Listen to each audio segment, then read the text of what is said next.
Hi guys, আজকে আমি তোমাদের খুব সুন্দর একটা গলদা চিংড়ি মাছের রেসিপি দেখাবো।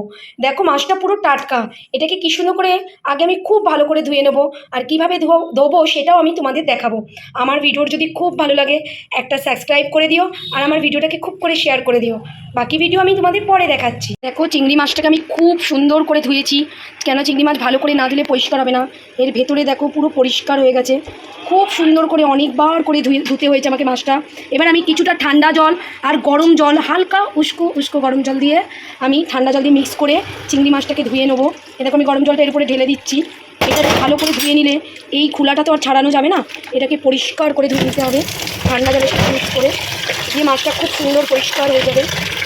এর মধ্যে আমি লবণ দিয়েছি, সামান্য হলুদ দিয়েছি, আর 1 চামচ তেল দিয়েছি। এটাকে এবার মাখিয়ে রেখে দেবো। তেলটা কি সুন্দর গরম হয়ে গেছে। আর যখনই কোনো দিন মাছ ভাজবা তেলের মধ্যে সামান্য একটু নুন দিবা, যাতে মাছটা কোনো কড়াইয়ে যেন চিপকে না যায়। দেখো আমার চিংড়ি মাছ ভাজা হয়ে যাচ্ছে। চিংড়ি মাছ খুব বেশি ভাজতে নেই, তাহলে রবার্ট হয়ে যায়। আমার মাছটা কি সুন্দর করে ভাজা হয়ে গেল। আর এগুলি হলো সেই ডান্টি, এগুলি দিয়ে ডেকোরেশন করব। এগুলিকেও ভেজে নিয়েছি। খুব সুন্দর করে মাছটা ভাজা হয়ে গেছে। দেখো আমি এখানে পেঁয়াজ নিয়েছি, 4টে বড় বড় পেঁয়াজ নিয়েছি, কেটে নিয়েছি পেঁয়াজগুলিকে। দেখো টমেটো নিয়েছি, 4টে বড় বড় টমেটো, একটা ছোট্ট টমেটো, 5খানা টমেটো নিয়েছি, 2টো তেজপাতা নিয়েছি, সামান্য একটু চিনি নিয়েছি। চিনি তোমরা মালাইকারিতে দিতেও পারো, নাও পারো।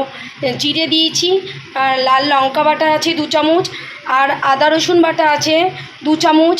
সামান্য একটু হলুদ নিয়েছি, শুকনো লঙ্কা নিয়েছি, 2টো শুকনো লঙ্কা নিয়েছি, কাশ্মীরি লাল মির্চি নিয়েছি, এলাচ নিয়েছি, দারচিনি নিয়েছি, মোটা এলাচ নিয়েছি, 2টো তেজপাতা নিয়েছি, সমস্ত কিছু নিয়েছি। এবার আমি তোমাদের দেখাবো মালাইকারি, চিংড়ি মাছের মালাইকারি কেমন বানায়। এবার আমি পেঁয়াজটাকে ভেজে নেবো। কি সুন্দর করে পেঁয়াজটা ব্রাউন করে ভেজে নিয়েছি, মিক্সির মধ্যে ঢেলে দিয়েছি। সামান্য পরিমাণে একটু চিনি দিয়েছি, আর এই যে টক দই 2 চামচ দেবো, 2 চামচ টক দই, আর এই সব টমেটোগুলি এর মধ্যে ঢেলে দেবো। দিয়ে এটাকে পিষে নেবো। টক দই ঢেলে দিয়েছি 3 চামচ, আর এই লঙ্কা বাটাটাও ঢেলে দিয়েছি, আর একটা এলাচ ঢেলেছি। দিয়ে সব একসাথে পিষে নেবো এটাকে। পেঁয়াজটা ভেজে টমেটোর সাথে পিষলে দেখো কি সুন্দর রঙ আসে, রঙটা কত সুন্দর হয়েছে। এইবার আমি তোমাদের দেখাচ্ছি কীভাবে মালাইকারি হবে চিংড়ি মাছের। তেলটা গরম হয়ে গেছে। এবার আমি এর মধ্যে দিয়ে দেবো আর 2টো শুকনো লঙ্কা, মোটা এলাচ, দারচিনি, 2টো এমনি এলাচ, তেজপাতা সব দিয়ে দিলাম, আদা রসুন বাটাটা দিয়ে দিলাম, চিনিটাও দিয়ে দিলাম, যাতে কালারটা এসে যাবে। যেগুলি ভাজা ভাজা হবে সুন্দর করে। আদা রসুনটা দেখো কি সুন্দর করে ব্রাউন হয়ে গেছে। এবার এই সামান্য পরিমাণ হলুদ ঢেলে দেবো, কাশ্মীরি লাল মির্চি ঢেলে দেবো, একটু টক দই ঢালবো, আর এটা যে পিষেছিলাম এটা পুরোটাই আমি এর মধ্যে ঢেলে দেবো।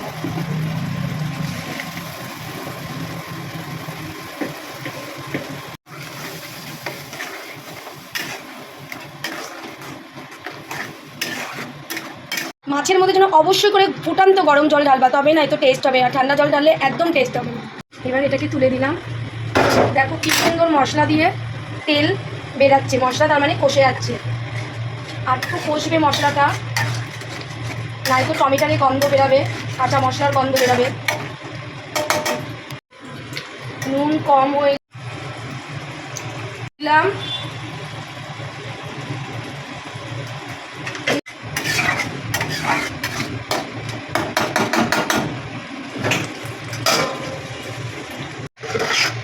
দেখো মশলাটা কি সুন্দর কালার এসছে, আর কত সুন্দরভাবে কষে গেছে, একটু কাঁচা মশলার গন্ধ করছে।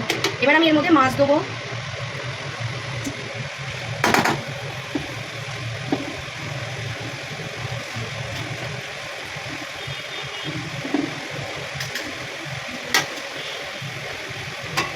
ফুটান্ত জল ঢেলে দেবো। দেখো আমার মালাইকারি পুরো তৈরি হয়ে গেছে, কি সুন্দর বানিয়েছি। এবার আমি এটাকে ঢেলে নেবো। আমার মাছ পুরো রেডি, চিংড়ি মাছের মালাইকারি। এর উপরে 1 চামচ সুন্দর করে ঘি ঢেলে দিতে হবে।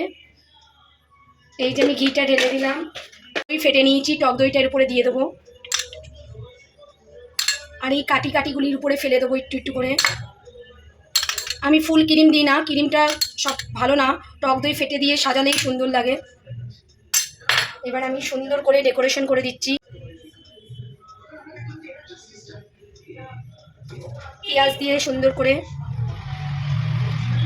সাজিয়ে দিলাম। এবার দুটো কাঁচা লঙ্কা দিয়ে দেবো।